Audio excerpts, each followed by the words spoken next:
Stuttering never held him back, just the opposite.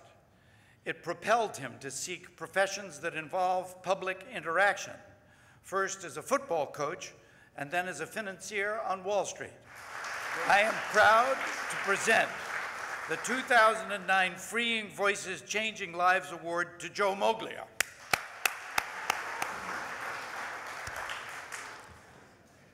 I tell you, I'm always impressed when I don't do anything and I get a standing ovation, so thank you for that.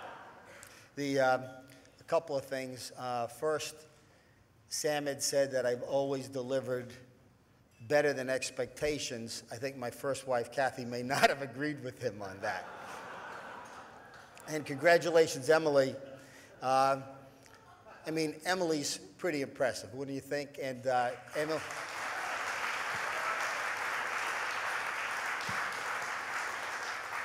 So at 25, she's always had like 500 awards. She gets honored for this. She was a stutterer, like who would have believed that? And she comes up here, and by the way, Emily shared this with me earlier this evening.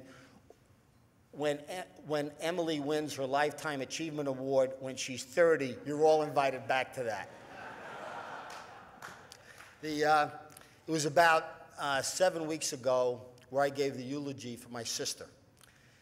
It was about 3 years ago I gave the eulogy for my dad. It was about 20 years ago I gave the eulogy for my mom. And I think in terms of if there was anybody, there are a lot of people I would have to thank, but if there are people specifically that I would thank for anything that I've been able to accomplish in my life, it would be my sister Bernadette, my dad, and my mom. And there are a lot of people that don't think I have much of a personality, but for whatever personality or sense of humor I have, I would attribute that to my mom and my sister Bernadette. For my work ethic, and most people would probably give me credit for that, and I think a desire to excel, I would thank my dad for that. And it's an interesting story of my dad and my mom. My dad was born in Italy. My dad never went to high school. He moved to this country when he was 11, and he lived in on the Italian section of the Bronx. He lived at 4535 Park Avenue. That's 183rd Street and Park Avenue. That's Park Avenue in the Bronx overlooking the railroad tracks. My mom, and he was a fruit and vegetable guy. He sold bananas and apples and lettuce and tomatoes. He was a diverse fruit and vegetable guy. And my mom was born and raised in Ireland. My mom never finished high school. And my dad met my mom during the war, or at the end of the war. And the GIs had an opportunity to be furloughed for a while, and my dad and some of his buddies wound up in Ireland. He and my mom dated for about 3 weeks. He moves back to this country, and about a year or so later, he writes my mom and asks her to marry him. Now, let me put this in perspective. This is Giovanni Giuseppe Moglia asking Frances Bridget McLarnin to come to the United States where no one in her family had ever been and marry him. So my mom takes the letter to her parents. And the parents say, well, Frances, sit down. There are 3 things. First, this guy's Italian. I'm sure they thought that was a fantastic thing. They said, but secondly, he does have his own business. He did. He sold fruits and vegetables in the Bronx. But thirdly, remember, he lived at 4535 Park Avenue. Said, did you check out the return address on this envelope? He lives on Park Avenue. You cannot let this guy get away. So mom moves to this country, and if any of you ever seen the Bronx Tale, this is the neighborhood. This is the Mount Carmel Parish. That's where they got married, and moves into his apartment. Oh, she didn't know this. Along with my dad's mother, 2 brothers, and a sister. And her view is the railroad tracks. So after about a month, she writes home and says, Mom, Dad, I have no idea why the Americans make such a big deal about Park Avenue. I think I was the oldest of 5. 7 of us lived in a 2-bedroom, one bathroom apartment in the Dyckman Street section of Manhattan, about 30 blocks above Harlem. I wasn't the only one in my family that stuttered. My brother Johnny, who's here tonight, also did. When people think in terms of stuttering, they think in terms of an automatic stammer. Johnny had that stammer. I'll talk about mine in a second. We grew up in a neighborhood where it wasn't at all uncommon to get in a fight. But probably 30 or 40% of the fights that we got into was because people were making fun of the way we spoke, or our inability to be able to get out our words. And I want to spend a minute on that. If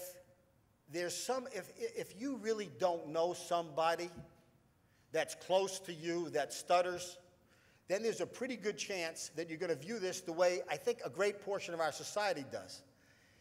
It's something that it's not inappropriate to kind of make fun of or a joke of.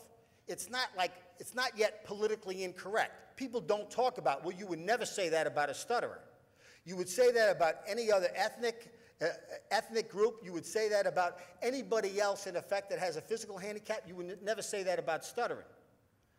But if you have somebody that stutters and you watch that person try to get through a sentence, it breaks your heart.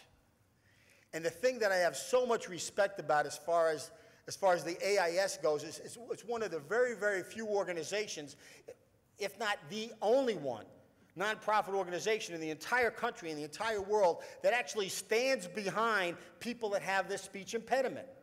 Now, you don't think much about it unless you see somebody or you know somebody that's actually part of this. If you're going through this personally, it affects your confidence, it affects your morale, it affects your esprit de corps, it affects what you think about yourself. And I totally take my hat off to AIS because they're the ones that are trying to address that in this country. Later on tonight, a little later on, you're going to have 4 younger kids get up here. I'm telling you right now, understand, I don't know how long each is going to talk. I was told I was supposed to talk for 3 minutes. I know I'm already well past that. You're going to have to live with that. The kids that get up here, speak later on, I'd bet you everything I've got in the world that if they have to speak for 2 minutes, they have spent 10 hours getting ready for that. Don't forget that when they get up here. In my own case, the difference between kind of the way I stuttered and the way my brother stuttered was because I didn't so much stammer. I would have. But something in me, when I was ready to start to speak, I couldn't get the word out, and instead of speaking, I just stopped. So I wouldn't talk. So in grammar school, and my family was incredibly supportive of this, but they also had Johnny, and Johnny probably gave me cloud cover on this. In grammar school, in high school, in college, I almost never, ever raised my hand because I was afraid I was going to get called on, even if I knew the answer, and I was mortified that I wouldn't be able to get the words out. I've spent much of the last 40 years of my life where I have to communicate. Part of my life, part of my job, part of what I do is communicate.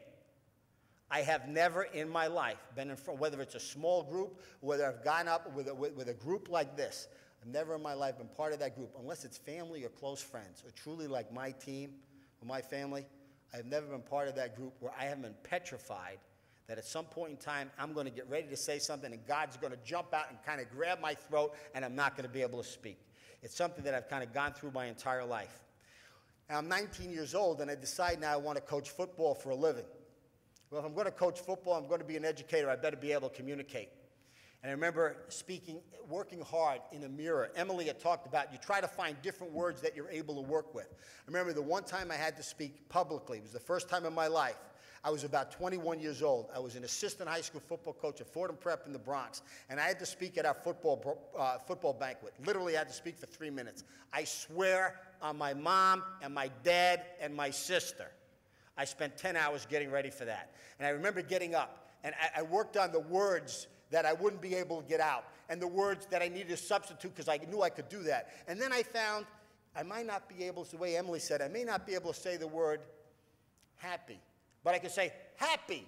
I could enunciate and maybe get those words out. I practiced for 10 hours for that in front of a mirror at home.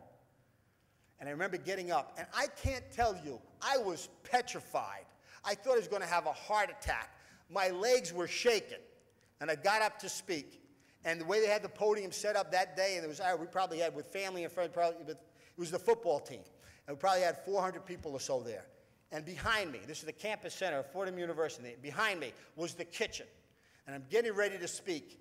And I'm saying, oh, God, I shouldn't be up here. And one of the guys from the kitchen stuck his head out. He realized it was a mistake. He realized they had some guy up here ready to speak. He kind of goes like this and winds up going back in. And somehow I just turned around and I said, hey, there's a guy here that wants to know if everybody had enough to eat. The place went bananas. I went like this. I got through my 3 minutes. And the only thing that told me is that this is not something, the people in AIS know this better than I. I don't know if this is something you ever conquer. But it is something you can control. But it's something you got to work incredibly hard to be able to do. So from my end, and I apologize for being up here a little too long, Catherine, but from my end, for a kid that grew up in the neighborhood I did, with a family that I truly love dearly, afraid to raise his hand, to be up here today with an organization like AIS, back in my hometown where I grew up, in front of my family and friends and all of you that are part of AIS, is truly one of the greatest honors of my life. From the bottom of my heart, I thank you all. Thank you.